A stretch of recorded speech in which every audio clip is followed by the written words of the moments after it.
Why do people pull away the moment you tell them what you want? You say, "I really like you." They smile and disappear. You tell your boss this promotion means everything. Suddenly, he delays it. You think you're being honest, but they see hunger, and hunger is weakness.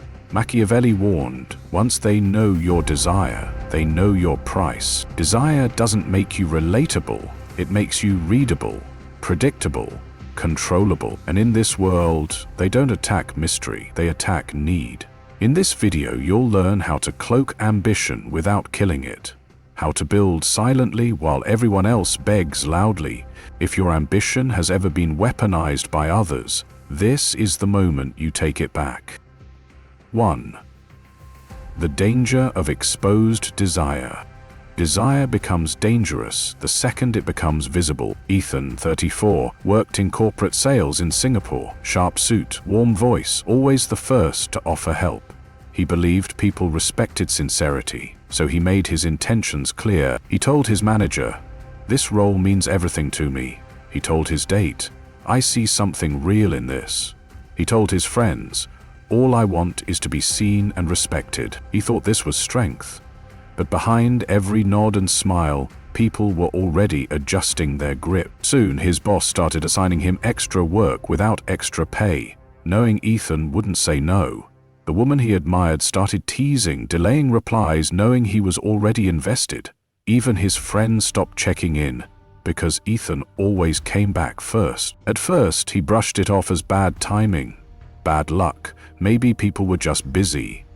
But then came the breaking point. During a leadership rotation, Ethan was passed over for someone newer, less qualified. The feedback? "You're a great team player." He didn't protest, he didn't even blink.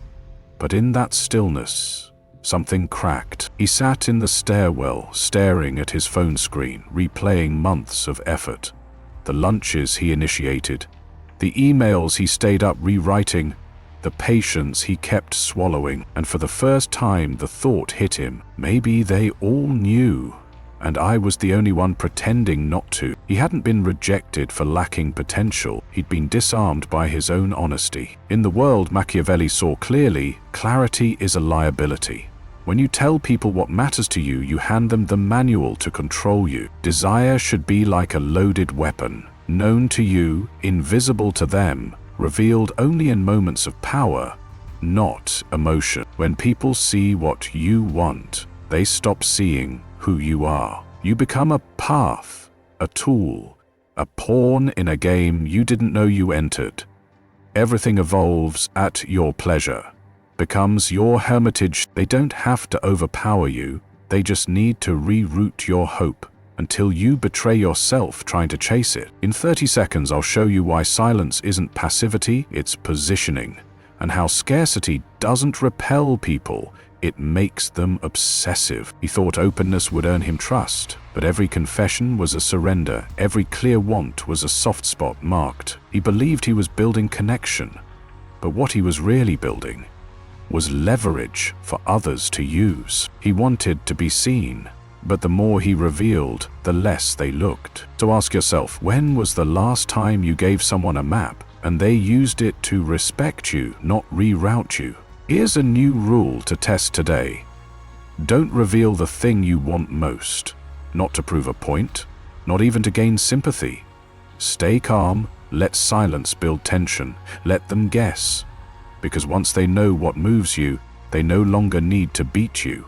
They just need to pull the string. Do you disagree with any of these? Challenge it below. With logic, we read everything. If you want to make desire work in your favor, not by denying it, but by coding it into strategy, then what comes next will change the way you move through every room. Skip it, and they'll keep using your truth to move you. Watch it, and you'll learn how to use mystery to move the room. Next, the power of indifference. 2. The power of indifference. The man who moves the room is never the one trying to impress. Tyson, 29, ran operations at a mid-sized tech startup in Toronto. Confident walk, measured tone, nothing exaggerated. He showed up to meetings without notepads, without nervous greetings, without the energy of someone trying to earn space. He listened more than he spoke, And when he did speak, it was slow. Almost like he wasn't trying to convince, but to confirm. People couldn't place him. Was he junior? Senior? Was he quiet? Or calculating? There was one day he entered a pitch meeting 10 minutes late. No excuse, no apology, just a calm nod and a pen click. The founder paused mid-sentence and instinctively waited for Tyson to speak first. He didn't. Later that week, an investor specifically requested to talk to the man who didn't try to sell me anything. Tyson wasn't loud, he wasn't flashy, but something about his presence made others adjust theirs. His absence had weight. His presence had edge. Here's what no one knew. Tyson wanted the promotion just like everyone else. But he never said it, never hinted. He made no moves of desperation. He simply mastered stillness until people began assigning meaning to it. And in that silence, power grew. He didn't posture, he positioned. And when others spoke, they tried to mirror his energy, hoping they'd be seen on his level. Machiavelli never said to be emotionless. He said to appear unmoved. Because unpredictability breeds curiosity, and curiosity unchecked becomes obsession. People don't chase answers they already have. They chase the ones just out of reach. And when you give them nothing to decode, they start decoding everything. Even your silence becomes a signal. What makes indifference powerful isn't coldness, it's control. You never give the room what it expects. You never rush to prove value. And when people don't know where you stand, they lean closer just to feel something. That tension, the not knowing, creates power, because we only fear what we can't predict, and we only respect what we can't quite read. Which one exposed a habit you didn't know you had? Comment the shift you're about to make. Soon you'll see why saying less doesn't just protect you, it pulls people closer. Tyson didn't dominate by force. He let others fill the silence with their own assumptions. They called him visionary, mysterious, stoic. But he never claimed any of it. He simply stopped broadcasting and started behaving like a man who had already won. He turned absence into mystique. He turned calm into tension. And from that tension, he pulled loyalty without asking. He didn't need to raise his voice. He just needed to raise the question, who is this man really? So the real question is, what if they don't respect you because they've never had to wonder who you are? Here's something you can try now. Pause 1 second longer before replying. Say less in your next meeting. Let others over-explain first. Watch what happens when you're no longer the loudest voice in the room, but the one everyone reads between the lines. The one who speaks last, but because he's ignored, but because he's studying. And when he finally speaks, the room listens. But if you want to go from being unreadable to unforgettable, what comes next is the blueprint that rewires how people perceive you. Skip it, and you'll keep being heard, but never truly felt. Next, building behind black walls. 3. Building behind black walls. The moment they understand your blueprint, they begin calculating your demolition. Nico, 31, was a systems architect in Berlin. Sharp thinker, clean desk, quiet confidence. But what made him truly different wasn't his brilliance. It was his silence. While others broadcasted goals, Nico built in shadows. While co-workers shared dreams, setbacks, and weekend plans, Nico stayed vague, just enough to remain human but never open. He wasn't rude, just unreadable. One morning, a teammate joked, "You're like a locked vault. No one knows what you're building." Nico smiled but said nothing. 2 weeks later, that same teammate was laid off in a company-wide restructure. Nico wasn't. He'd already shifted his work streams, made himself indispensable, but told no one. He made no noise, but every move had weight. That's when people started noticing. Nico was everywhere and nowhere. Helpful but never obvious, involved but never exposed. And the more they watched, the less they understood him. But they respected him, because silence felt like certainty, and uncertainty felt like control. Most people collapse under the weight of their own openness. They reveal goals too early, emotions too freely, struggles too loudly. And in doing so, they hand over the exact coordinates of their emotional structure. Every hope becomes a target. Every confession becomes leverage. You say you want the job, they dangle it. You say you want her, they delay it. You say you're tired, they push harder. And you wonder why it keeps happening. Machiavelli warned, it's not about being good, it's about seeming good. Because the world doesn't reward essence, it rewards perception. When you express desire, people plan around it. When you obscure it, they watch closely. And every watcher is under your spell. Which one of these cost you the most? Personally, drop a one-line story below. No names, just truth. You don't need to lie, you just need to stop narrating the story while you're still living it. The man who builds behind black walls doesn't invite critique, sabotage, or distraction. He builds in silence and unveils only when it's already done. In 30 seconds, I'll show you why mystery is an evasion. It's psychological dominance. Nico didn't fake strength, he just never exposed his fears. And that absence of weakness, real or perceived, made people back off. They speculated, they adjusted, they respected his space. Not because he asked, but because he never gave them a door to walk through. And when people can't access you, they stop trying to overpower you. They try to understand you. And in that shift, power changes hands. He saw it happen in every meeting. The talkers faded, the reactors got played, the oversharers were gently excluded, but the ones who said less, they became the unknown variable. And no one attacks the unknown. So ask this, are you building something powerful or just explaining something fragile? Try this. Withhold one opinion today. Keep one goal to yourself. Let them guess your next move, and then watch what silence does to their assumptions. But if you want to master the art of control, without manipulation, without noise, then what's coming next is the code you've been looking for. Skip it, and you'll keep handing them the script. Stay, and you'll learn how to rewrite the entire scene. 4. The trap of emotional exposure. The more you share your emotions to feel seen, the more invisible you become. Marcus, 33, was a rising creative director in New York, talented, driven, and admired for his raw vulnerability. In meetings, he opened up about burnout. In interviews, he shared personal failures. In group chats, he told people how anxious he felt chasing perfection. At first, people praised his honesty. "You're so real," they said, "so refreshing." But slowly the respect shifted. His name stopped coming up for leadership roles. Clients requested more stable energy. Team members hesitated before involving him in hard calls.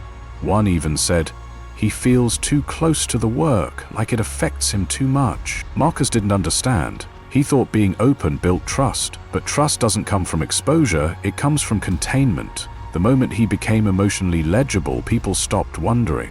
He wasn't unreadable anymore. He was predictable, and predictability in high-stakes rooms is interpreted as fragility. One late night, after a heated pitch that didn't land, he saw a junior colleague quietly steal the lead on the next project. No confrontation, just quiet replacement. That's when Marcus realized. Every emotion he thought was connection had turned into a map, and they followed it to walk past him. Machiavelli warned, never show your wounds to those who aren't willing to bleed for you. Emotional honesty without strategic timing is not intimacy, it's ammunition. And the world doesn't just listen to your story, it measures how much it can use it against you. There's a reason the quiet man is feared. He doesn't confess, he calculates. His silence is a screen, and others project strength onto it. The moment you overshare, you hand others a script to control you. The more you explain, the more they stop respecting you and start managing you. In 30 seconds, I'll show you how silence becomes a form of psychological resistance. Marcus thought vulnerability made him relatable, but it made him dependent on reactions, on sympathy, on understanding. And dependency kills negotiation, because once you need them to see you, you've already lost power. But the man who never needs to be understood, he can't be cornered. He never waits for validation. He creates tension simply by being unfazed. He doesn't resist emotion, but he doesn't display it recklessly. And that restraint makes people question. What does he feel? What is he hiding? What does he know that we don't? So ask yourself, do they respect you or just know too much about you? Try this. Don't explain your next mistake. Don't narrate your struggle. Let your results speak. Let your silence stretch longer than they're comfortable with. You'll notice who leans in and who tries to fill that silence with noise. Which strategy do you wish your younger self had known? Comment it like you're writing to someone still stuck in the old cycle. But if you want to learn how to make silence not just protective, but magnetic, what's next will change how every room reads you. Ignore it, and you'll keep being heard, but never truly felt. 5. Encoding desire in strategy. The moment they see your desire, they stop respecting you and start calculating you. Noah, 29, was a rising consultant in Singapore. Brilliant, intense, and unfiltered. In every client pitch, he showed his hunger to win the deal, impress the board, prove his worth. He spoke of legacy, of pressure, of needing this opportunity to finally matter.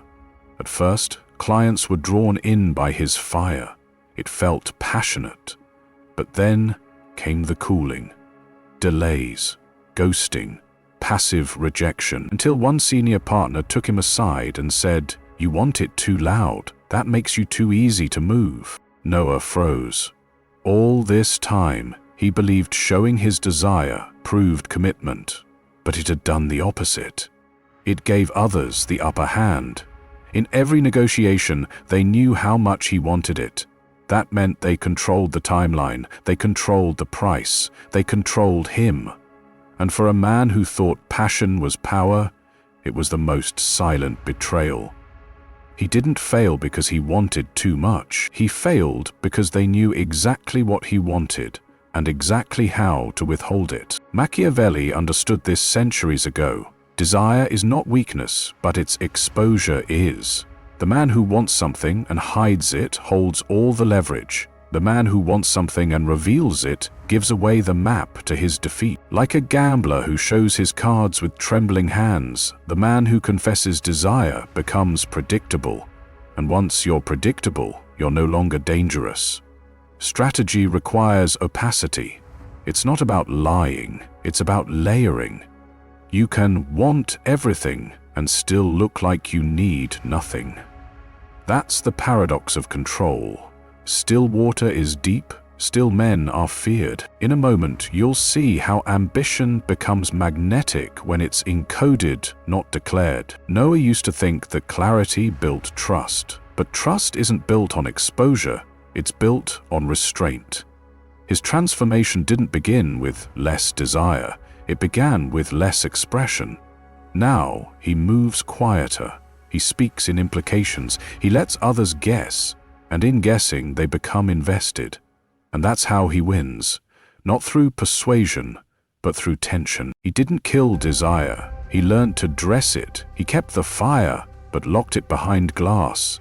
And when people sense heat, but can't find the flame, they step carefully. So ask yourself, do they respect your strategy? Or are they just manipulating your cravings? Here's your move. Take the thing you want most and say nothing. Not to prove apathy, but to reclaim leverage. Desire kept private becomes discipline. Desire revealed becomes bait. Subscribe if you're ready to stop being overlooked and start commanding respect. This journey is just beginning. But if you want to turn hidden ambition into real strategic pull, what comes next is the most Machiavellian move of all. Miss it, and you'll keep showing your cards to people who only came to watch you lose. 6. The consequences of vocalizing desire. The moment they hear what you want, they don't admire it, they leverage it. Elias, 32, worked in real estate consulting in Sydney. Known for his drive, always early, always eager. In private meetings, he spoke about building legacy. about proving himself, about getting the next big client. He believed that expressing desire made him human, made him honest. But after months of effort, promotions were slow, clients became distant. His ideas were borrowed, watered down and credited to others, till one afternoon after a rejected pitch, his colleague pulled him aside and whispered, "You want it too bad. They can feel it. And that makes you easy to move." That sentence cracked something inside Elias. Suddenly, he saw it. Every interaction he thought was connection, was exposure. Every sentence about how much he cared, how hard he was trying, how much he needed this, became strings. And once the room saw those strings, they pulled. Some ignored him, some delayed him, some made him jump through hoops just to watch him sweat. He hadn't been crushed by betrayal, he'd been slowly disarmed by desire. Machiavelli never said to kill desire. He warned never to hand it over. Because once someone knows what drives you, they don't need to fight you, they just need to slow you down by baiting the very thing you crave. Think about it. You tell her she's all you think about, and now she tests your limits. You tell your boss this job means everything, and now he knows you won't risk walking. You tell your circle you'll do anything to belong, and now they know you won't call out the disrespect. In every case, the weapon wasn't theirs, it was your mouth. The more emotionally you speak of desire, the more strategically you're exposed. Soon, you'll see why detachment isn't about apathy, it's about armor. Elias didn't lose power because he wanted success. He lost power because they knew he wanted it. And when people can predict your pursuit, they control your path. That's the consequence of vocalizing desire, not rejection, but manipulation. Now, Elias moves different. He smiles when questioned, nods when challenged, but reveals nothing. Because silence isn't weakness, it's fog. And in fog, no one can predict your next move. He still wants the win. He still dreams big, but he stopped narrating his hunger. And now the room feels it without him saying a word. So the question lingers, are they really holding you back? Or are they just holding the strings you tied to your own cravings? Try this. Whatever you want most, stop speaking it. Not forever. Just long enough to see who pulls away when you no longer offer them a lever. Which one hit you the hardest, and why? Drop the number below. The one that felt like it was written for you. But if you want to make desire a weapon for power, not submission, what comes next is the most overlooked law of modern control. Ignore it, and you'll keep being heard, but never truly felt. Power was never about shouting what you want. It was always about making people guess what you'll do next. You've seen why vocalizing desire turns into leverage for others, and why indifference, when intentional, becomes your sharpest weapon. You've learned that desire isn't weakness, but exposure is. And silence, when paired with strategy, doesn't make you invisible, it makes you dangerous. This isn't just a mindset shift, it's a transformation. The moment you stop handing out your hunger is the moment you stop being manipulated. You'll feel the difference when they lean in, hesitate, second guess, because now they can't read you, they can't move you, they can't use you. So if you're done being predictable, if you're ready to move like the ghost they fear but can't name, subscribe. This is just the beginning of a different kind of power.